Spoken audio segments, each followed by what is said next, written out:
Good morning बच्चों last class में हमने अपना AS2 स्टार्ट किया था, वैल्यूएशन ऑफ इन्वेंट्री। उसमें हमने कुछ टॉपिक किए थे, जैसे इन्वेंट्री में क्या क्या चीज़ें इंक्लूड होती हैं, वैल्यूएशन ऑफ इन्वेंट्री कैसे की जाती है, कॉस्ट कैसे मेजर की जाती है, एनआरवी कैसे मेजर की जाती है, कॉस्ट में क्या क्या चीज़ें इंक्लूड होती है, फिक्स्ड ओवरहेड, वेरिएबल ओवरहेड का treatment, joint and by product का ट्रीटमेंट। आज हम इसी AS को आगे कंटिन्यू करने वाले हैं और इसमें आगे हमारे पास दो ही टॉपिक हैं जो बेसिकली हमारे बचे हैं। वो दो टॉपिक्स को कंप्लीट करेंगे, साथ साथ जो हमारे मॉड्यूल में या हमारे नोट्स में मैंने आपको जो नोट्स दिए हैं उसमें जो क्वेश्चंस हैं वो क्वेश्चंस करेंगे। स्टार्ट करते हैं हम जरा। सबसे पहले अपना जो आज का हमारा टॉपिक है वो बच्चे, एक हमारा जो आज का टॉपिक है वो है वेस्टेज।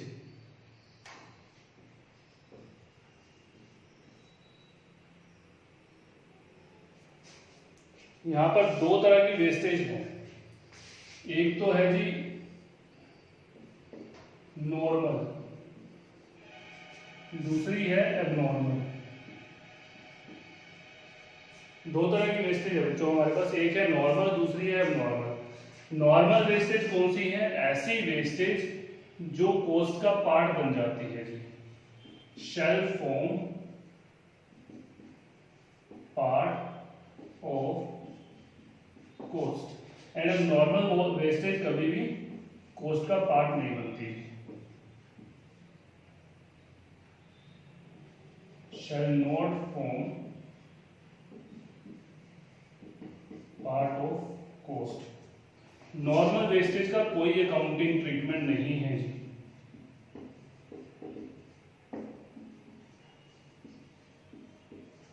जबकि अब नॉर्मल वेस्टेज का अकाउंटिंग ट्रीटमेंट है।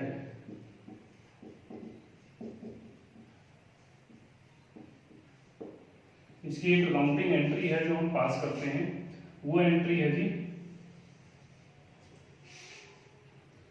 एबनॉर्मल वेस्टेज अकाउंट डेबिट या abnormal loss account debit to trading account. And second, profit and loss account debit to abnormal loss या वेस्टेज अकाउंट। ये इसका अकाउंटिंग ट्रीटमेंट है।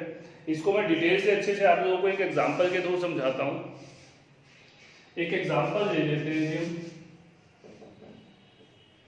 लास्ट क्लास में मुझे याद नहीं हमारा एग्जांपल नंबर कौन सा चल रहा था, आप नेक्स्ट नंबर उससे डाल देना, मैं एग्जांपल लिख रहा हूँ खाली। नॉर्मल वेस्टेज के टॉपिक में बेसिकली हम एक काम करते हैं, इसमें लेते हैं यूनिट्स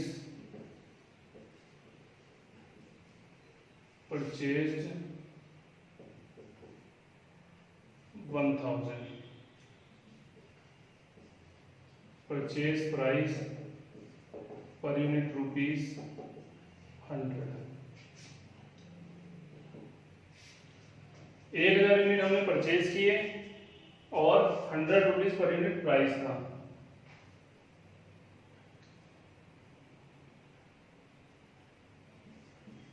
ओपनिंग स्टॉक हमारा नील है जी, और सारे के सारे यूनिट्स हमने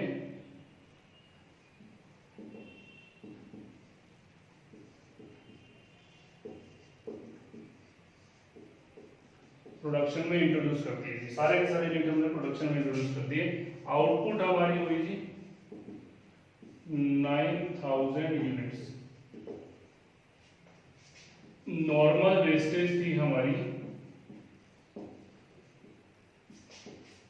4%, that is 400 units.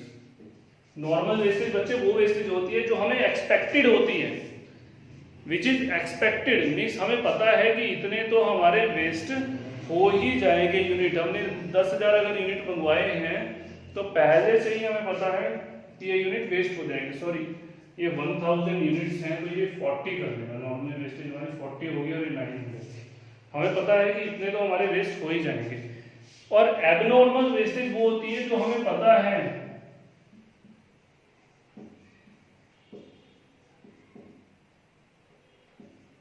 Sorry abnormal wastage वो होती है जिसके बारे में हमें कोई आइडिया नहीं, जो हमारी अनएक्सपेक्टेड हुई थी। यहाँ पर अब नॉर्मल वेस्टेज है जी 60 यूनिट्स। 1000 आपने लिए थे, 900 की आउटपुट निकली, 40 यूनिट्स आपके वेस्ट हो गए। नॉर्मल वेस्टेज 4% की आपकी थी, 60 यूनिट्स आपके ऐसे थे जो नॉर्मल वेस्टेज हो गए। यहाँ पे अगर मुझे बोले तो मैं कॉस्ट ऑफ प्रोडक्शन निकालूंगा जी, कॉस्ट पर यूनिट। मैं बोलूंगा जी मैंने 1000 यूनिट 100 रुपीज के परचेज किए, that is my purchase price. Extra भी मैंने कोई कॉस्ट इंट्रोड्यूस इसमें नहीं की है, वेरिएबल या फिक्स्ड ओवरहेड। और ये यूनिट कितने रुपए का एक यूनिट है जी, 1000 यूनिट परचेज किए थे, जिसमें से 40 की नॉर्मल वेस्टेज है जो मैंने लेस कर दी। 40 की नॉर्मल वेस्टेज है मैंने लेस कर दी। यहां तक कोई डाउट किसी बच्चे को? तो दैट मीन्स मेरी कॉस्ट पर यूनिट क्या आ जाएगी यहाँ पर, 1 lakh divide by 960, 104.17।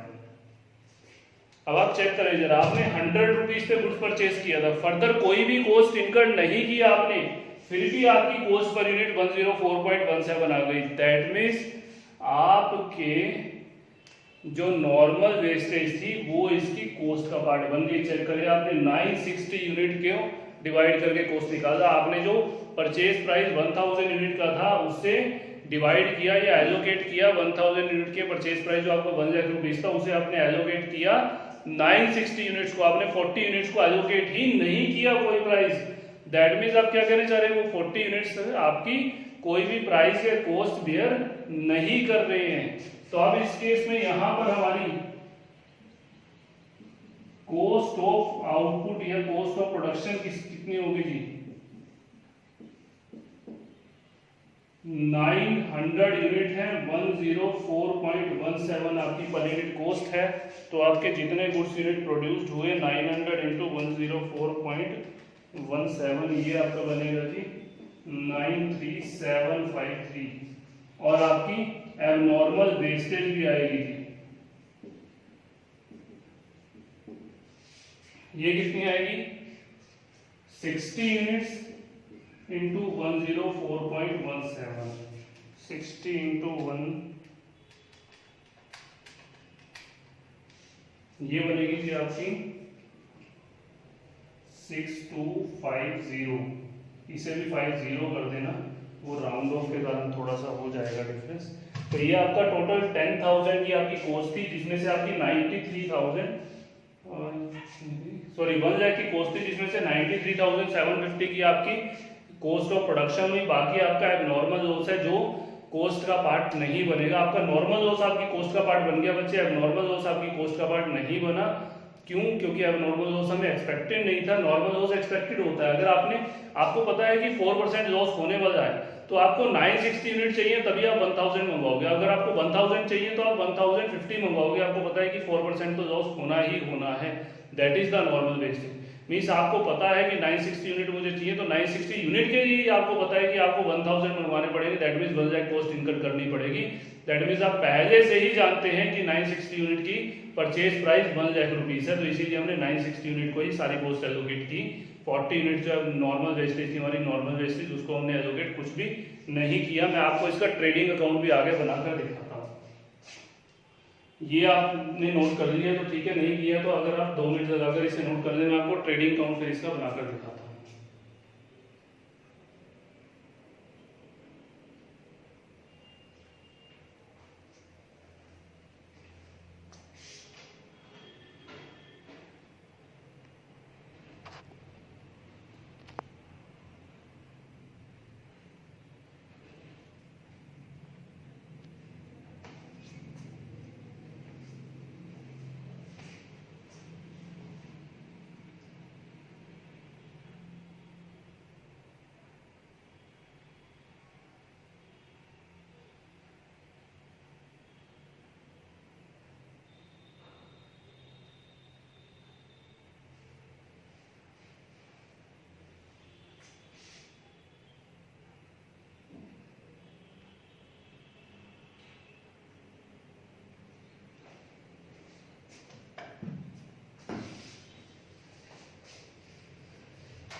Opening stock इस केस में नील था, हमारी परचेजेस थी 1 लाख रुपीज की। सेल्स अभी तक हमने कुछ की नहीं, ये भी नील है जी हमारी। क्लोजिंग स्टॉक हमारा था, अभी आप लोगों ने निकाला 93,750 और आपने एबनॉर्मल लॉस भी निकाला जी 6,250। तो ये आपका ट्रेडिंग अकाउंट मैच हो जाएगा जी 1 लाख रुपीज का। ट्रेडिंग अकाउंट आपका 1 लाख रुपीज आ गया। इसकी अकाउंटिंग मैंने आपको बताई थी, एंट्री क्या होगी, abnormal loss account debit to trading account check कर ले, यही हमने एंट्री की है। फर्दर अगर इसे हम पीएनएल में बनाते हैं तो मैंने एक और एंट्री आपको दिखाई है, पीएनएल टू एबनॉर्मल लॉस।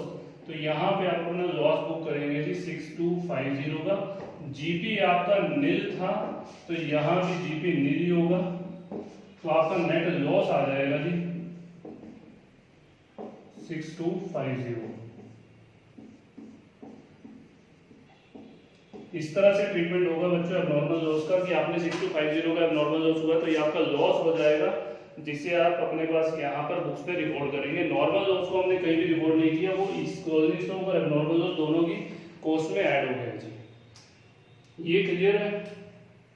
इसके बाद हमने एक इलस्ट्रेशन 1 है जो हमारे नोट्स में, उसे करना है। पहले आप इसे नोट कर लें, मैं आपको जूम कर रहा हूँ, ये वाले नोट्स पहले करता हूँ जूम, जो आपने अभी रिकॉर्ड नहीं किए होंगे।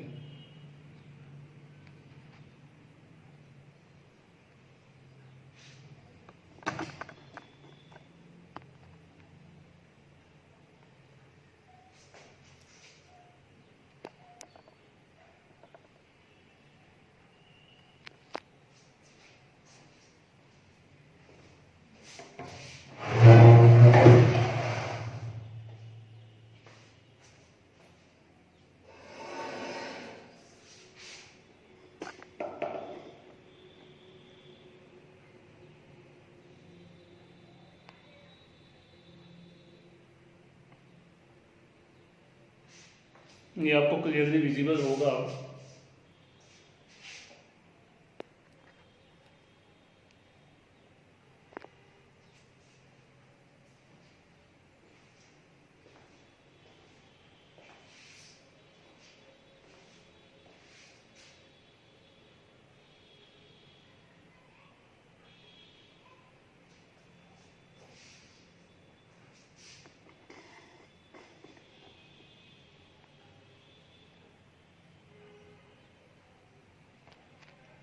लो बच्चों, इसको भी नोट कर लो, जो हमने ट्रेडिंग अकाउंट बनाया था इसे भी नोट कर लें।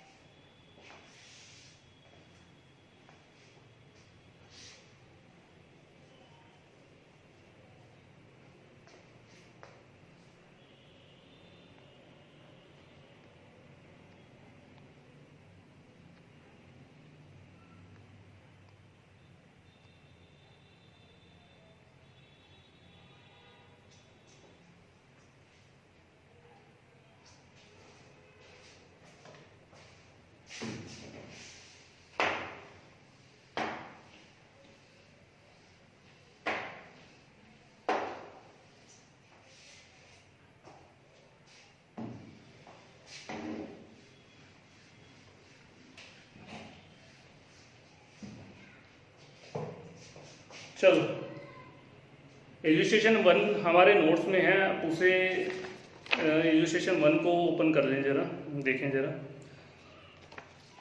कह रहा है जी as limited purchase 1 lakh metric ton for ₹100 each.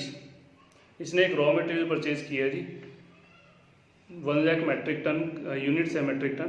कहता है as limited purchase 1 lakh metric ton for ₹100 each MT of raw material and introduced it in the production process and get 85,000 metric ton as output. Normal wastage of 5% in the process. Company incurred following expenses: direct labor 10 lakh, variable overhead 1 lakh, fixed overhead 1 lakh, including interest 40,625. इसे हम include नहीं करेंगे, हटा देंगे यहाँ से। Interest indirect cost है तो हम उसे ओवरहेड्स में या इन्वेंट्री की कॉस्ट में नहीं इंक्लूड करते। Of the above, 80,000 metric ton was sold during the year and remaining 5,000 remaining in the closing inventory. Due to fall in the demand in the market, the selling price for the finish goods on the closing date was estimating 105 पर metric ton, calculate the value of inventory. जो जी हमें NRV given है inventory की, सबसे पहले तो हमें कॉस्ट चेक करनी है इन्वेंट्री की, और उस कॉस्ट के लिए हमें वेस्टेज की कैलकुलेशन करनी पड़ेगी नॉर्मल और एबनॉर्मल की। तो देखते हैं जरा सॉल्यूशन नंबर 1 कह रहा है जी हमारे पास टोटल यूनिट परचेज थे जी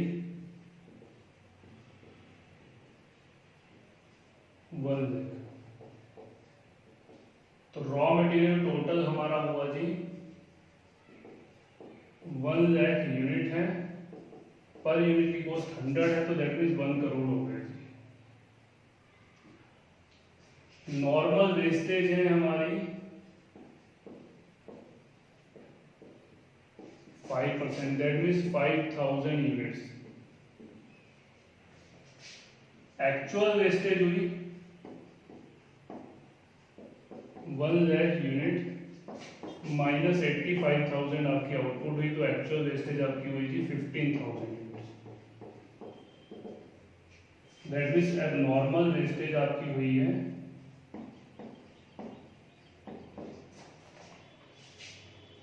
15,000 टोटल एक्चुअल वेस्टेज है, 5,000 नॉर्मल थी, तो 10,000 यूनिट्स आपके एबनॉर्मल वेस्टेज। यहां तक कोई डाउट? आप निकालना है हमें कॉस्ट, तो कॉस्ट निकालने के लिए सबसे पहले तो हम देखते हैं जरा कॉस्ट ऑफ प्रोडक्शन हमें निकालनी है। तो रॉ मटेरियल हमारा हुआ जी 1 करोड़, इसके बाद हमने डायरेक्ट लेबर लगाई जी 10 lakh, variable overhead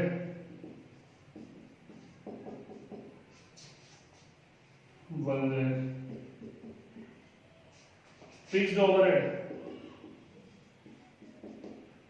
1 lakh given है माइनस 40,625 आपका इंटरेस्ट जुड़ा हुआ है, वो इसका पार्ट नहीं बनेगा, तो ये बनेगा जी 59,375। चेक कर लेना एक बार कैलकुलेशन।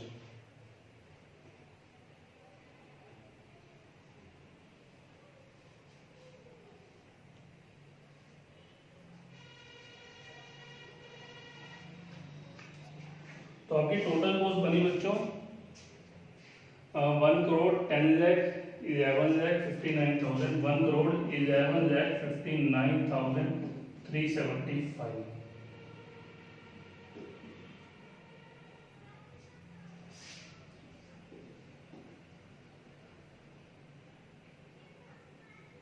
नंबर ऑफ यूनिट्स हैं जिससे हमें डिवाइड करना है। अब हमने यहाँ पे 85,000 यूनिट की प्रोडक्शन की, लेकिन हम सिर्फ 5,000 जो हमारे नॉर्मल वेस्टेज है सिर्फ उसी को कंसीडर नहीं करेंगे। अब नॉर्मल वेस्टेज को हम यहाँ पर कंसीडर करेंगे, तो इसीलिए हमारे नंबर ऑफ यूनिट जिससे हम डिवाइड करेंगे वो होंगे जी 95,000 यूनिट, और हमारी पर यूनिट कॉस्ट आ जाएगी, यहाँ से हम निकाल सकते हैं, ये हमारी बनेगी जी 111,59,375 डिवाइड बाई 95,000, ये बनेगी जी 117.47 बनती है, तो मैंने 117.47 यहाँ पे लिख दिया है। ये हमारी यहाँ पर कॉस्ट बन रही है बच्चों। अब इसमें एक बात बोली जी आगे इस क्वेश्चन में, ये कहता है जी due to fall in the market demand selling price goods का 105 हो चुका है, तो बताओ इसे मार्केट में क्लोजिंग इन्वेंट्री को किस वैल्यू पे बुक करना चाहिए। हमारी कॉस्ट है बच्चों 117.5, वैल्यू ऑफ इन्वेंट्री क्या होगी? इसने कहा था कॉस्ट और एनआरबी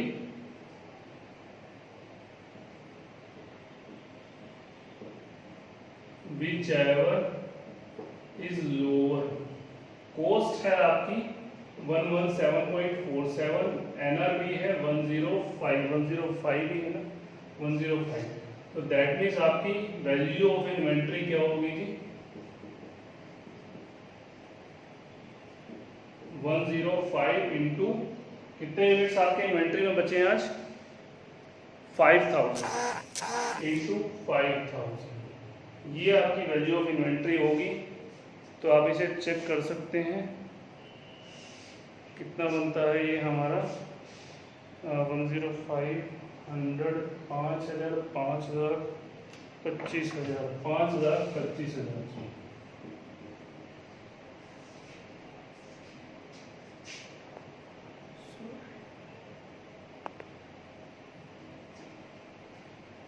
ये है बच्चों आपके पास जो हमारा इलस्ट्रेशन नंबर 1 था इसमें, तो आप इसे नोट कर सकते हैं सभी।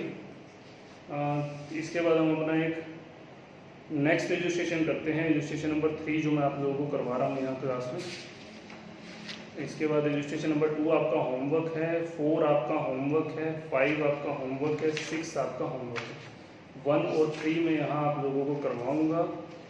और इसके बाद नेक्स्ट आपका कॉस्ट फॉर्मूले वाला टॉपिक आप लोगों को करवाता हूँ।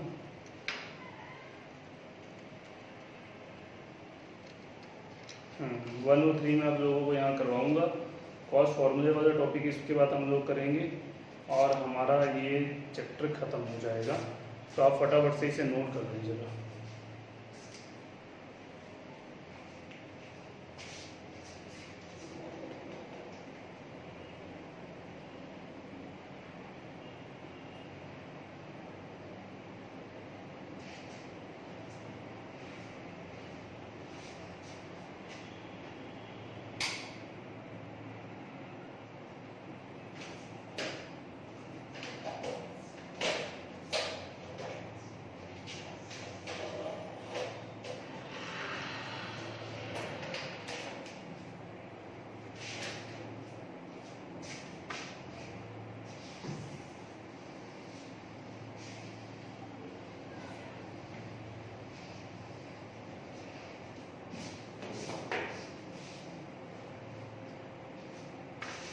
इलस्ट्रेशन नंबर 3 देखें जरा बच्चों।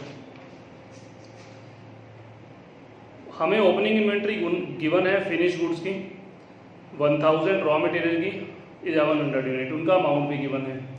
परचेज हमें गिवन है 10,000, 1 लाख उसका अमाउंट है, that means 10 rupees per unit हमने परचेज किए हैं। और हमारा रॉ मटेरियल भी ओपनिंग 1100 यूनिट थे 11,000 रुपीज़ पे, तो वो भी 10 रुपीज़ ही था। तो दैट मीन्स ओपनिंग हमारा रॉ मटेरियल और परचेज प्राइस दोनों सेम है। लेबर हमारी 76,500 इनकर्ड हुई है, ओवरहेड फिक्स्ड है 75,000 के, सेल्स है हमारी 10,000 यूनिट 2,80,000 रुपीज़ पर 28 rupees per unit. Closing inventory है जी रॉ मटेरियल की 900 यूनिट, फिनिश गुड्स की 1200 unit. The expected production for the year was 15,000 kg of the finish product. Expected production है जी 50,000 kg। Due to fall in the market demand the sale price of the finished goods was 20 rupees per kg.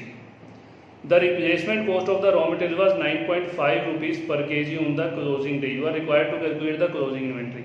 बच्चों इसमें हमें finish goods की NRV given है 20 rupees और कह रहा है जी replacement value of raw material भी गिवन है। Replacement value of raw material का हमें क्या करना है? आप लोगों ने लास्ट क्लास में एक प्रोविज़न पढ़ा था कि रॉ मटेरियल नॉर्मली तो कॉस्ट पर ही बुक होंगे, लेकिन कुछ एक्सेप्शनल केसेज है जहां रॉ मटेरियल भी रिप्लेसमेंट कॉस्ट पर बुक हो सकते हैं। वो केसेस में एक केस था हमारा कि अगर फिनिश गुड्स अपनी कॉस्ट को रिकवर नहीं कर पाते या उनका मार्केट सेलिंग प्राइस कम हो जाएगा, तो उस केस में फिनिश गुड्स भी कॉस्ट पर ही रॉ मटेरियल भी रिप्लेसमेंट कॉस्ट पर ही वैल्यू किए जाएंगे, क्योंकि आप फिनिश गुड्स बनाना ही बेटर नहीं समझोगे इन रॉ मटेरियल के साथ। आप इन रॉ मटेरियल को मार्केट में रिप्लेस करके दूसरे रॉ मटेरियल लाओगे ताकि आपकी कॉस्ट ऑफ प्रोडक्शन रिड्यूस हो सके और आप दूसरे रॉ मटेरियल से फिनिश गुड्स बनाकर मार्केट में प्रॉफिट कुछ कमा सकें। तो इसीलिए आप ये काम नहीं करोगे कि इन्हीं रॉ मटेरियल को यूज़ करके आप आगे प्रोडक्शन करो जिससे आपको और लॉस इनकर करना पड़े।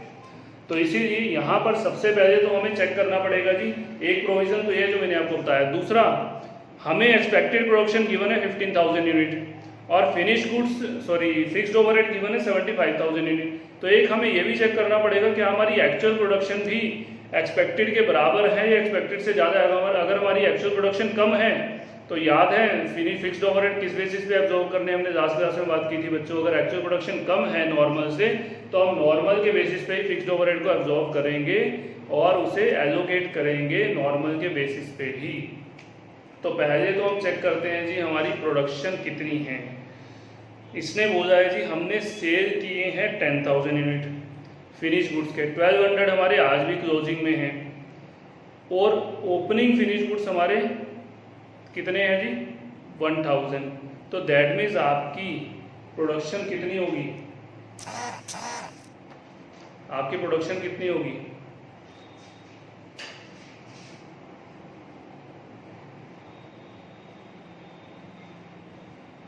क्लोजिंग स्टॉक कितना है जी of finish goods 1200, sales 10,000, opening stock of finish goods अगर इन दोनों में से माइनस कर दें हम 1000 तो हमारे पास 10,200 ये यूनिट्स प्रोड्यूस हमारे यहाँ। चेक करें जरा कुछ वेस्टेज है या नहीं, रॉ मटेरियल कंज्यूम से हम चेक कर सकते हैं। अगर रॉ मटेरियल कंज्यूम इसके बराबर है तो दैट मीन्स कोई भी वेस्टेज नहीं है, अगर इससे कम है तो कुछ वेस्टेज है, हमें कुछ नॉर्मल वेस्टेज का कुछ भी एक्सपेक्टेशन नहीं गिवन, तो दैट मीन्स जो भी वेस्टेज होगी वो सारी अब नॉर्मल होगी। पहले चेक करें कुछ वेस्टेज है या नहीं। ओपनिंग स्टॉक 1100 यूनिट था, purchases 10,000 units, closing stock minus कर देते हैं इसमें से, बाकी सारे हमारे पास रॉ मटेरियल इंट्रोड्यूस या कंज्यूम्ड ही होंगे 10,200। लो जी रॉ मटेरियल कंज्यूम कितने हैं 10,200 और फिनिश गुड्स कितने बने हैं 10,200। दैट मींस जितने रॉ मटेरियल आपने कंज्यूम किए उतने फिनिश गुड्स बने हैं, तो कोई भी वेस्टेज आपकी नहीं है। जितने आपने इंट्रोड्यूस किए उतने यूनिट्स बने हैं, तो कोई भी वेस्टेज यहाँ पर नहीं है आपकी। नेक्स्ट हम आगे चलते हैं जरा अपना, ये काम हमारा हो गया, हमने चेक कर लिया कोई वेस्टेज नहीं है, तो वेस्टेज का यहाँ कोई प्रोविजन नहीं लगने वाला। फिनिश गुड्स हमारे पास प्रोड्यूस हमारे निकल गए, तो हम कॉस्ट निकाल देते हैं सीधा फिनिश गुड्स की और हमारा काम हो जाएगा जी। Cost of finish goods, total cost कितनी इंकर्ड की जी, रॉ मटेरियल कितना इंकर्ड हुआ 10,200 यूनिट है, 10 रुपीज पर यूनिट की कॉस्ट है जी 1,02,000 हो जाएगी। आप चाहे ओपनिंग की कॉस्ट देख लें, जो ओपनिंग स्टॉक पड़ा है उसकी भी 10 रुपीज पर यूनिट कॉस्ट आती है, जो परचेज की है उसकी भी 10 रुपीज पर यूनिट कॉस्ट आती है, तो दैट मीन्स ये दोनों 10 रुपीज ही है, 1,02,000 हो जाएगा जी हमारे पास। इसके बाद हमने देखा रॉ मटेरियल के बाद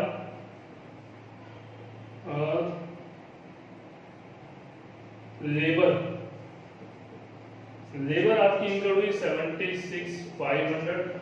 फिक्स्ड ओवरहेड आप लोगों ने देखा है कि 10,200 यूनिट प्रोड्यूस किए, लेकिन एक्चुअली हमारी नॉर्मल प्रोडक्शन कितनी थी, जो हमारी एक्सपेक्टेड प्रोडक्शन थी वो थी 15,000 यूनिट। और हमने पढ़ा था लास्ट क्लास में जब भी नॉर्मल प्रोडक्शन ज्यादा हो एक्चुअल से या एक्चुअल कम हो नॉर्मल से, तो फिक्स्ड ओवरहेड हमेशा एलोकेट होंगे on the basis of normal production. तो यहाँ पे fixed overhead cost per unit आएगी जी हमारी 75,000 की है 15,000 यूनिट के लिए, तो 10,200 के लिए कितनी आएगी, आई थिंक 51,000। आप लोग एक बार फिर भी चेक कर लेना, जहाँ तक मुझे लग रहा है 51,000 होनी चाहिए। इसके अलावा और कोई कॉस्ट इनकर्ड नहीं हुई, तो आप चेक कर लें टोटल कॉस्ट कितनी बनती है, 1,02,000 प्लस 127,500, तो 229,500 जो मुझे टोटल कॉस्ट लग रही है 229,500। आप लोग एक बार इसे चेक कर लेना। यूनिट्स प्रोड्यूस है हमारे इतनी कॉस्ट में 10,200, तो हमारी कॉस्ट पर यूनिट हो जाएगी जी फिक्स फिनिश गुड्स की हमारी कॉस्ट पर यूनिट होगी 229,500 डिवाइड बाई 10,200, 22 रुपीज 50 पैसे। That is your cost per unit of finish goods. अब एक चीज हमें चेक करनी है, फिनिश गुड्स की वैल्यू कितनी होगी। इसने बोला जी कॉस्ट है 22 रुपीज 50 पैसे, लेकिन इसकी मार्केट प्राइस है जी 20 रुपीज। तो फिनिश गुड्स कैसे वैल्यू होता है जी, कॉस्ट और एनआरवी व्हिचएवर इज लेस, तो वैल्यू ऑफ इन्वेंट्री, जो हमारा सॉल्यूशन है इस क्वेश्चन में, वैल्यू ऑफ इन्वेंट्री, वो हमारा क्या होगा जी, फिनिश गुड्स कितने यूनिट हमारे पास फिनिश गुड्स हैं आज, 1200 unit into 20 rupees, 1200 unit into 20 rupees जो हमारी एनआरवी है, क्योंकि वो कॉस्ट से कम है तो हम उस पर ही बुक करेंगे 24,000। रॉ मटेरियल, अब हमारी अगर फिनिश गुड्स की कॉस्ट रिकवर नहीं हो रही तो हमें रॉ मटेरियल भी रिप्लेसमेंट कॉस्ट पर ही बुक करने पड़ेंगे। तो रॉ मटेरियल 900 यूनिट इंटू 9.50 आपकी रिप्लेसमेंट कॉस्ट होगी। तो इसका आंसर आएगा जी 900 इंटू 9.5, ये बना 8550। तो टोटल कॉस्ट आपकी होगी जी 32,550, that is the value of closing inventory 32,550। ये आपका आंसर है बच्चे, इसमें और कुछ इसके अलावा हमें नहीं करना। कुछ नोट्स हैं जो मैं आप लोगों को दिखवाता हूं, जो आपको एग्जाम में भी प्रेजेंट करने हैं, तो बिल्कुल वैसे ही करने हैं। आप इस साइड में नोट कर ले तो फिर मैं आप लोगों को नोट्स दिखवा देता हूं।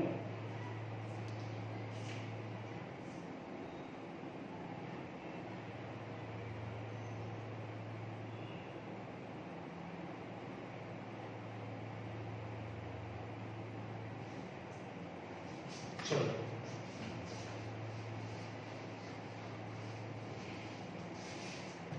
इसके नीचे कुछ नोट्स लिखे, एग्जाम में भी बिल्कुल ऐसे ही प्रेजेंट करना है आपको। Note number 1, as per AS2 valuation of inventory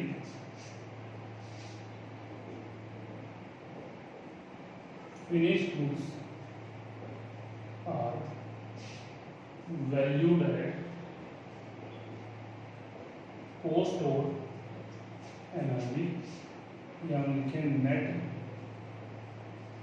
realisable value, bracket में NRV लिख देते हैं ताकि आगे हम इस लाइन में NRV वर्ड यूज कर सकें। whichever is lower, therefore finished goods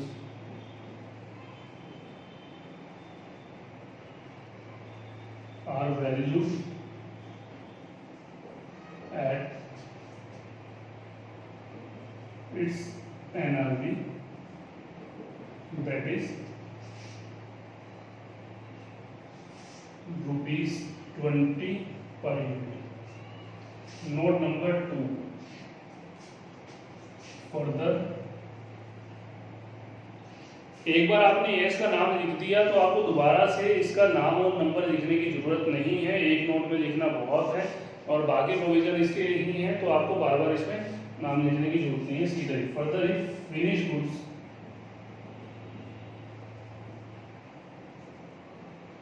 are valued at NRV,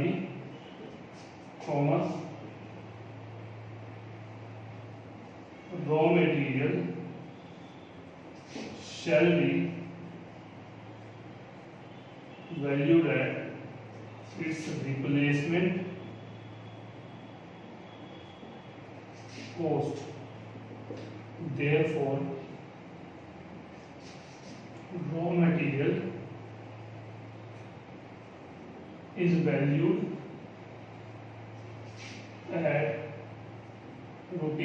₹9.50, ये valued at its replacement cost, that is ₹9.50 per unit.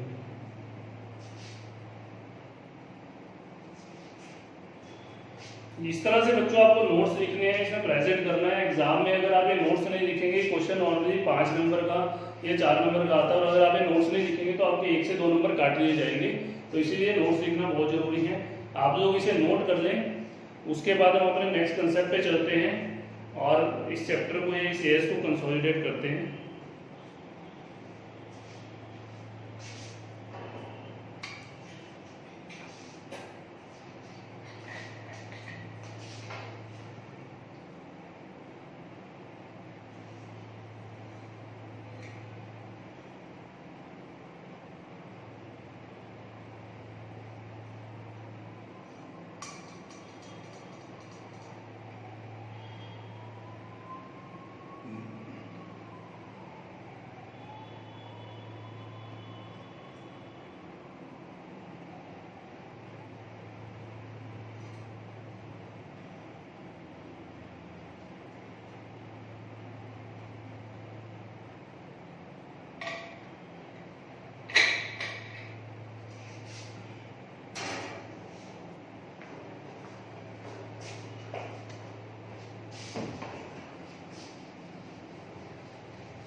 चलो हम अपने नेक्स्ट कंसेप्ट पर चलते हैं। इसी एएस के अंदर हमारा एक छोटा सा कंसेप्ट बच्चा कॉस्ट फॉर्मूला, जिस पर बेसिकली आपको क्वेश्चन नहीं मिलेगा क्योंकि इसके ऊपर आपके फाउंडेशन में बहुत से क्वेश्चन पूछे जा चुके हैं, बट फिर भी हमारे एएस का टॉपिक है तो हमें इसे करना जरूर है। हमारे पास कुछ कॉस्ट फॉर्मूले आप लोगों ने फाउंडेशन में पढ़ा है, FIFO, weighted average, retail selling price और स्पेसिफिक आइडेंटिफिकेशन मेथड, तो उन्हीं को हमने यहाँ पर करना है। अभी फटाफट से हम उसे कवर कर लेते हैं।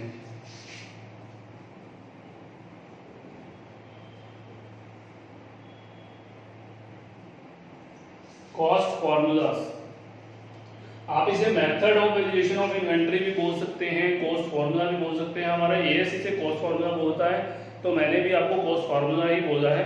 आप इसे method of valuation of inventory भी बोल सकते हैं। हमारे पास कुछ बेसिकली 4 कॉस्ट फॉर्मूलाज हैं। एक है कि FIFO, that means first in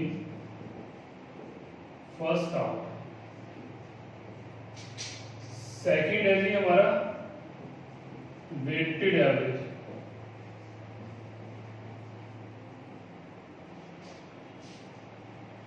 weighted average cost या वेटेड एवरेज कॉस्ट मेथड भी आप इसे बोल सकते हैं। थर्ड है जी हमारा रिटेल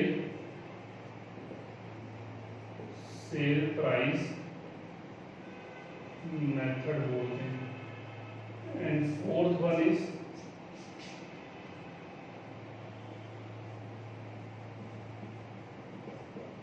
specific identification method।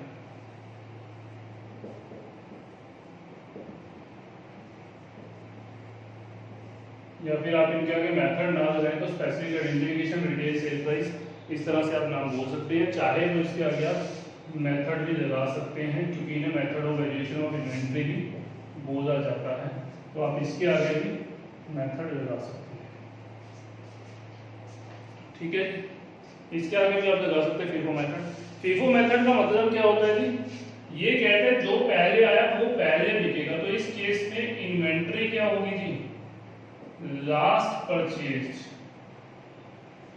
जो सबसे लास्ट में परचेज किए गए गुड्स वही आपकी इन्वेंट्री होगी। इस केस में तो जो आपके लास्ट परचेज यूनिट्स होंगे वही आपकी इन्वेंट्री होगी।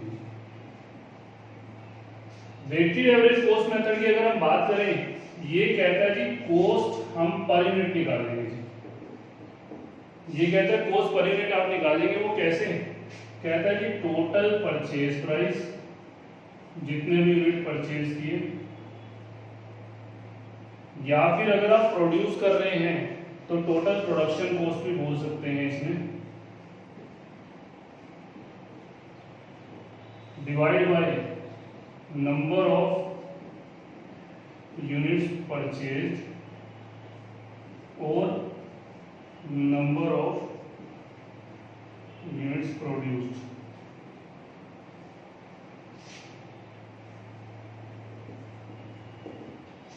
ठीक है।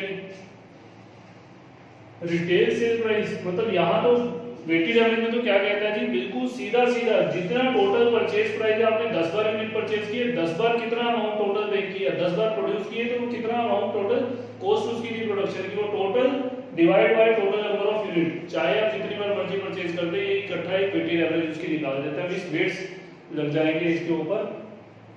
नेक्स्ट हमारे पास आता है जी रिटेल सेल प्राइस मेथड। ये क्या कहता है जी, ये कहता है कि वैल्यूएशन ऑफ इन्वेंट्री या वैल्यू ऑफ इन्वेंट्री आपके पास क्या होगी,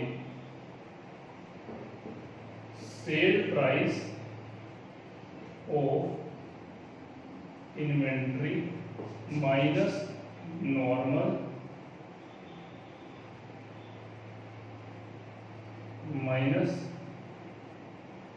normal GP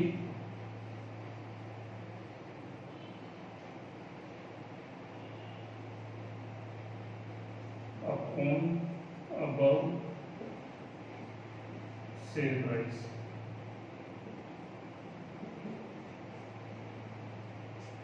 That is your value of inventory as per this method.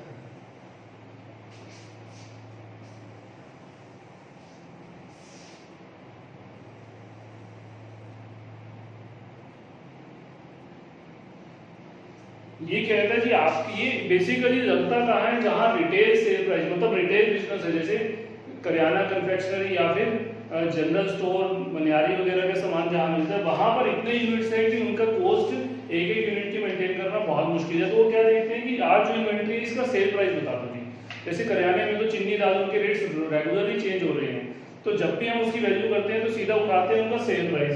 Sale price में से नॉर्मली जो जीपी आना चाहिए वो जीपी उसमें से लेस कर देते हैं, हमारे पास आ जाता है जी उसकी कॉस्ट। वो कहते हैं कि आपको सेल प्राइस पता है, हम कहते हैं हाँ सेल प्राइस पता है, तो कहते हैं काम करो, नॉर्मली जीपी रेट क्या होता है, कहते हैं 10%, 15%, 20%, वो कहते हैं काम करो उसमें से लेस करो। एग्जैक्ट ये कभी भी नहीं आ सकता हमें, लेकिन सिर्फ एक एस्टिमेटेड मिल जाता है, एक आइडिया मिल जाता है, वो ऊपर नीचे एग्जैक्ट से होगा ही होगा। लेकिन इस बिजनेस में, इस नेचर ऑफ बिजनेस में हमारे पास और कोई तरीका नहीं है, तो इसीलिए हम इसे ही सबसे बेस्ट तरीका मानते हैं। स्पेसिफिक आइडेंटिफिकेशन मेथड ये यूज किया जाता है जी बड़े बड़े बिजनेसेस में। इस केस में क्या कहता है जी, cost of each unit is to be calculated separately from other units।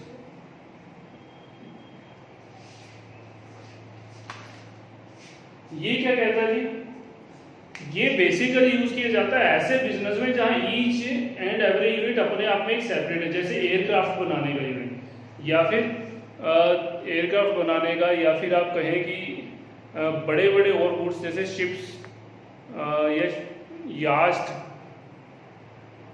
या फिर आपका ज्वेलरी बिजनेस, ईच यूनिट अपने आप में सेपरेट। ज्वेलरी में आप ज्वेलर की दुकान पे जाते हैं, आप बहुत सारे डिजाइन देखते हैं, सभी डिजाइन अपने आप में सेपरेट है।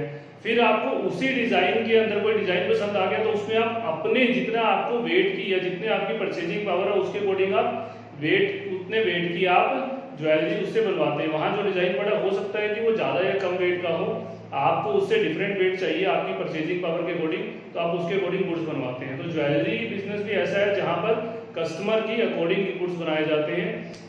आपका एयरक्राफ्ट भी ऐसा है, कोई भी कंपनी जो बड़ी बड़ी एयरक्राफ्ट बनाती है रशिया या अमेरिका के अंदर बेसिकली, तो वो कंपनियां भी कभी एयरक्राफ्ट बनाकर नहीं रखती, उनके पास एक मॉडल्स रेडी होते हैं। जैसे इंडिया ने पीछे राफेल मंगवाए थे, तो उनके पास मॉडल्स रेडी होते हैं, वो दिखाते हैं दूसरे देशों की गवर्नमेंट को या फिर जो भी हमारी डिफेंस एजेंसीज हैं उनको, और वहां से अप्रूवल देते हैं। फिर उसके बाद उसकी प्रोडक्शन स्टार्ट करते हैं। जैसे जैसे चेंजेस गवर्नमेंट या जो सी भी परचेजर होगा वो अपने अकॉर्डिंग जैसे अपने चेंजेस बताएगा या अपने अकॉर्डिंग अपनी स्पेसिफिकेशन बताएगा या डिमांड्स बताएगा, उसके अकॉर्डिंग उन्हें प्रोड्यूस किया जाता है।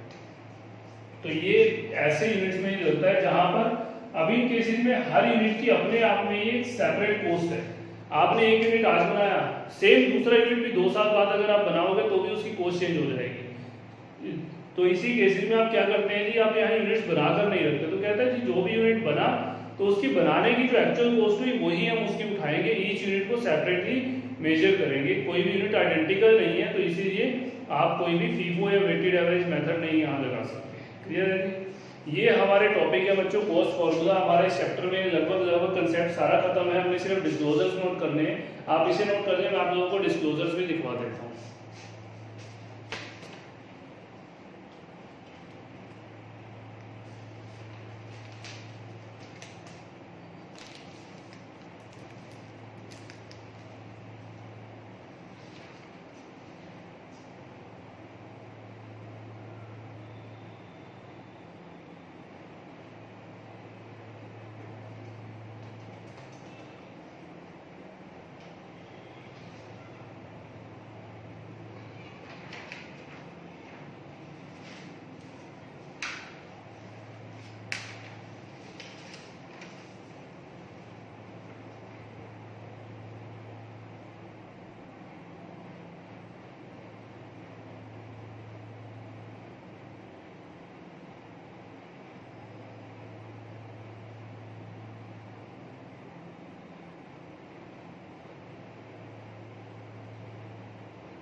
चलो बच्चों डिस्क्लोजर हम नोट करते हैं जरा इसके।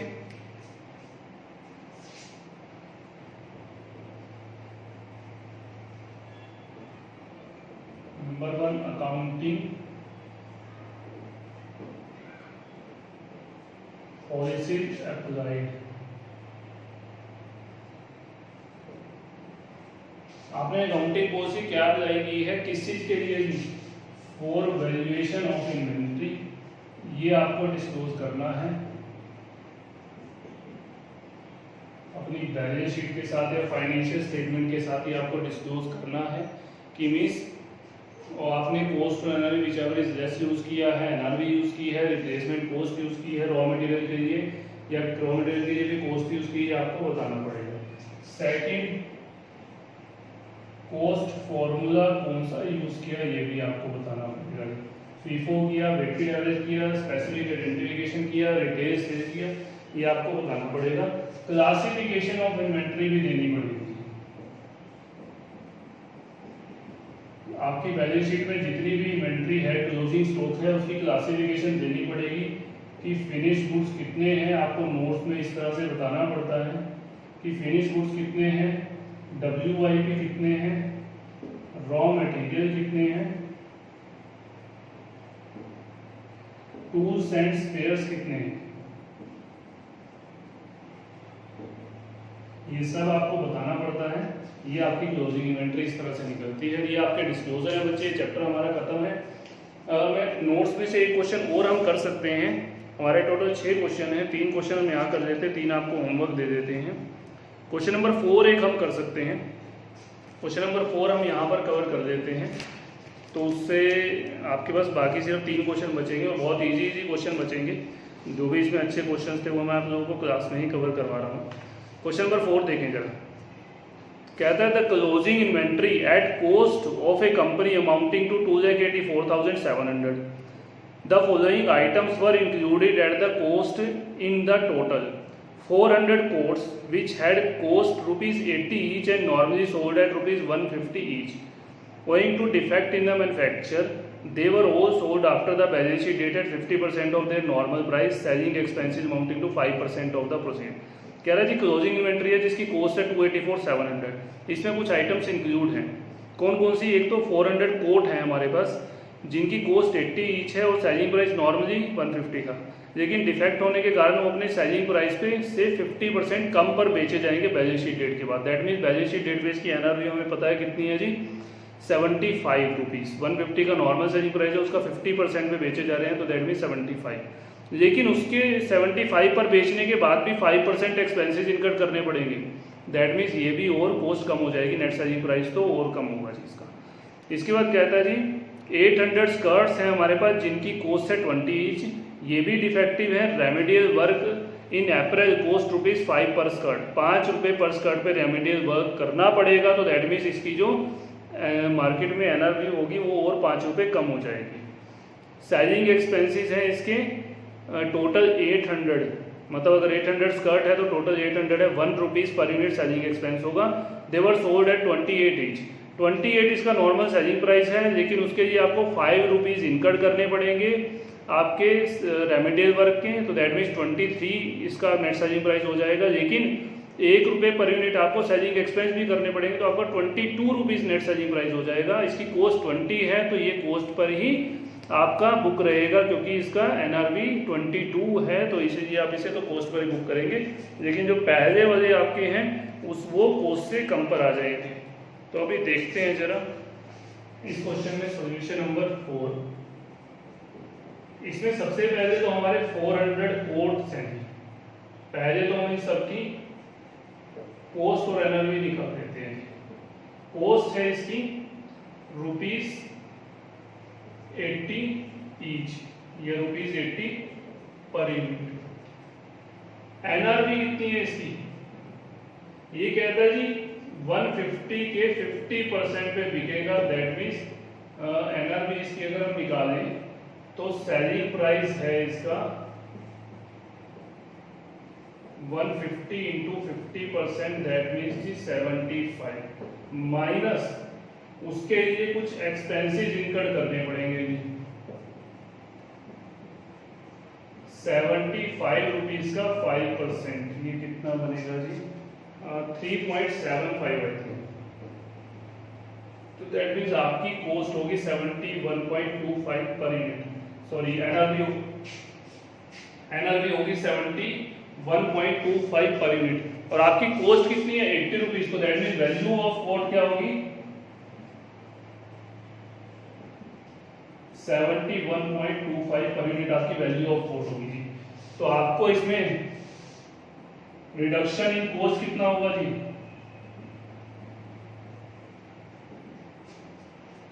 $400 से,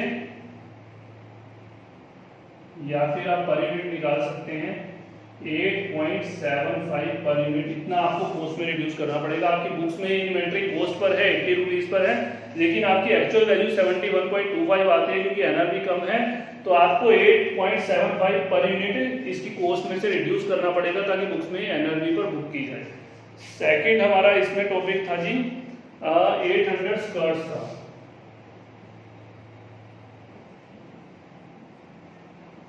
इसका सेलिंग प्राइस है हमारे पास,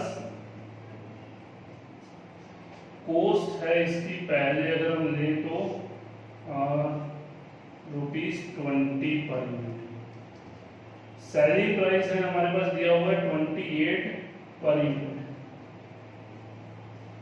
लेकिन इसके लिए कुछ एक्सपेंसेस भी है जी। Remedial work 5 per unit, selling expenses 800 total है और 800 यूनिट है, दैट मीन्स ₹1 पर यूनिट हो जाएगा। तो दैट मीन्स ये अगर हम लेस कर दे तो हमारी इसकी एनआरवी आती है जी 22 पर यूनिट, ₹22 पर यूनिट इसकी एनआरवी आती है हमारे पास। लो जी, तो इसकी वैल्यू कितनी होगी, वैल्यू ऑफ ए स्कर्ट ₹20, एक स्कर्ट की वैल्यू कितनी होगी जी ₹20, एक स्कर्ट की वैल्यू हमारे पास आएगी ₹20। तो इसकी हमें कॉस्ट में कुछ भी रिड्यूस करने की जरूरत नहीं है। हमारे पास इस क्वेश्चन के अंदर वैल्यू ऑफ इन्वेंट्री क्या होगी, हमें सिर्फ कोट के केस में वैल्यू रिड्यूस करनी पड़ेगी। तो वैल्यू ऑफ इन्वेंट्री क्या होगी जी,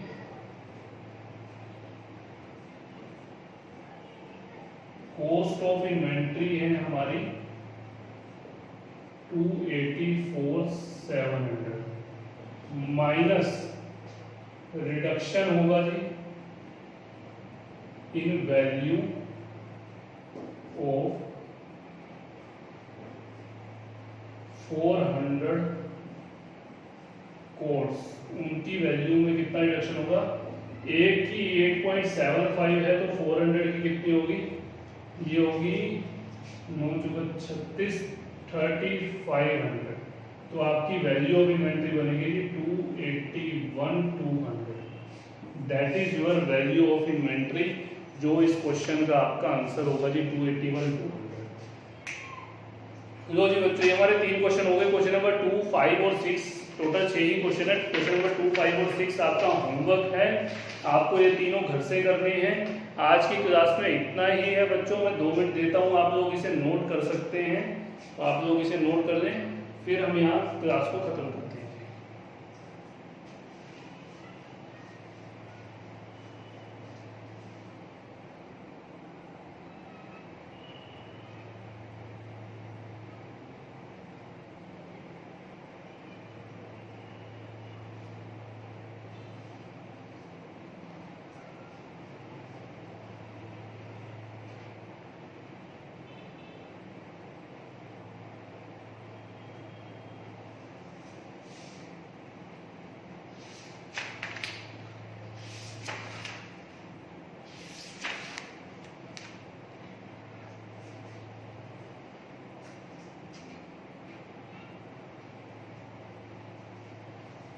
लो बच्चों, मैं फटाफट से हमने जो AS2 इन 2 क्लासेस में किया, मैं फटाफट से उसकी क्विक रिवीजन आप लोगों को करवाता हूँ। उसमें हमने क्या क्या किया बच्चों।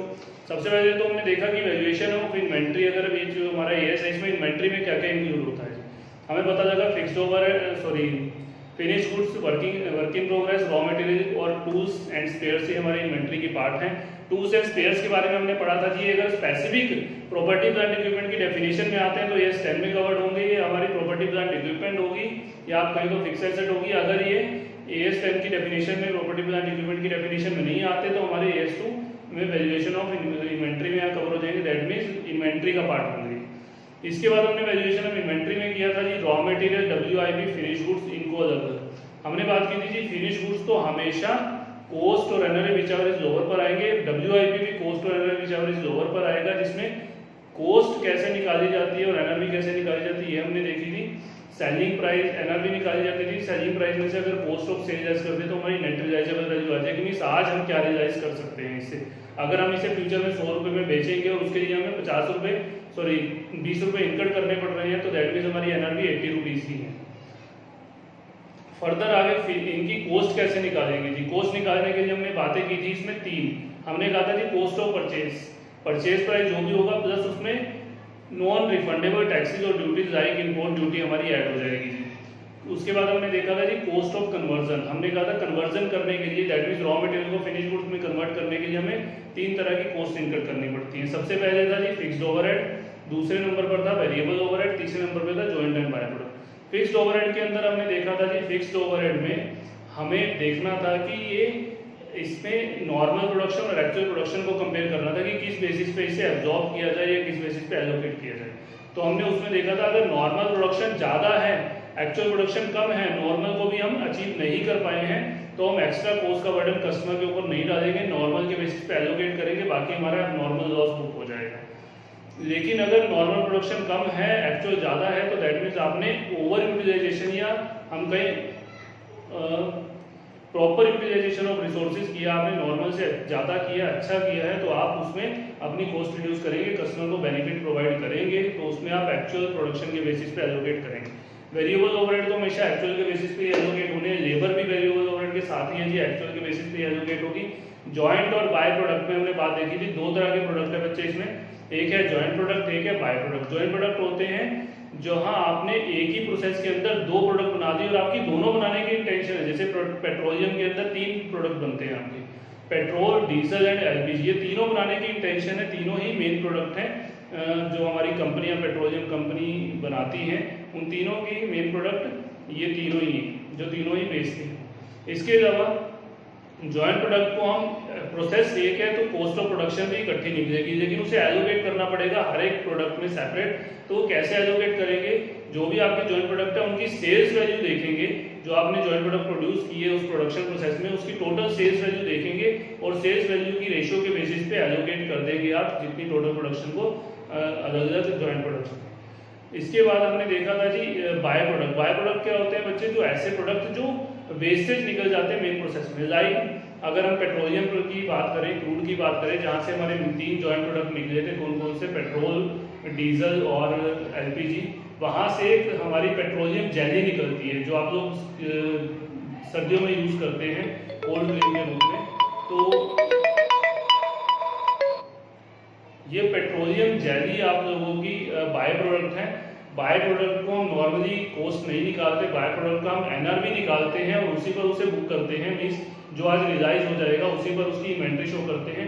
और बेसिकली हम उसे इन्वेंट्री भी शो नहीं करते, बाय प्रोडक्ट को आप वैल्यू करेंगे एनआरबी पे, सॉरी इन्वेंट्री तो शो करेंगे उसको, और बाय प्रोडक्ट को एनआरबी पे वैल्यू करके उसकी इन्वेंट्री शो करेंगे और उससे जो एनआरबी होगी उसकी उसे मेन प्रोडक्ट की कॉस्ट में से लेस कर दिया जाएगा ताकि मेन प्रोडक्ट की इतनी कॉस्ट रिड्यूस हो जाए। क्योंकि हमें पता है कि बाय प्रोडक्ट अगर हमने इतने प्रोड्यूस किए हैं तो उसमें से सॉरी बाय प्रोडक्ट हमारे प्रोड्यूस हुए हैं तो ये हमारी प्रोड्यूस करने की इंटेंशन नहीं थी, एक्स्ट्रा हमारे निकल गए तो उसकी जो एनआरबी होगी जो भी दैट मींस रियलाइज होगा उसे मेन प्रोडक्ट की कॉस्ट में से लेस कर देंगे। हम मानेंगे कि इसकी कॉस्ट कम हो गई हमारी।